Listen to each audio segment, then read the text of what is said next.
The problem is these hordes of Asian people that UCLA accepts into our school every single year, which is fine.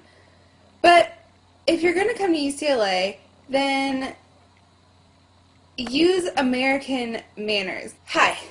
In America, we do not talk on our cell phones in the library. Over here from somewhere.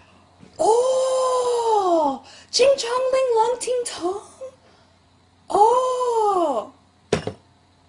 Are you freaking kidding me? In the middle of finals week. And then it's the same thing 5 minutes later. But it's somebody else, you know. I swear they're going through their whole families just checking on everybody from the tsunami thing. Shortly after the earthquake that hit Japan, UCLA student Alexander Wallace uploaded a video to YouTube that has since spawned thousands of response videos calling it racist. Others say it's an American right. I think that girl from UCLA that said like, oh, too many Asians in the library. Oh, ching chong ling nong ting tong. I think that girl has the right to say whatever the beep she wants. We have the First Amendment right, and I mean it's kind of ignorant, but she did say she was stating a fact, and only by what she's observed.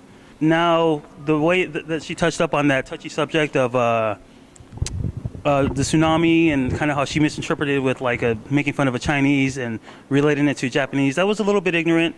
But honestly, she has the right to say whatever she wants, and that's her First Amendment right. I think the girl in the library did have freedom of speech on her side. You know, she was allowed to say all that stuff. She definitely could.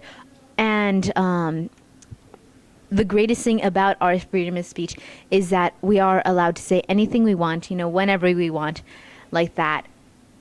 But at the same time, she needed to use better judgment, because that is something that is very offensive to a lot of people. Whether or not it's true, that doesn't really matter. You know, there's so many things that are true that people just shouldn't say, and I think that falls under the category of one of those things. While the response at Cerritos College is mixed, the response from UCLA students has led Wallace to leave the school completely. It's been talked about consistently.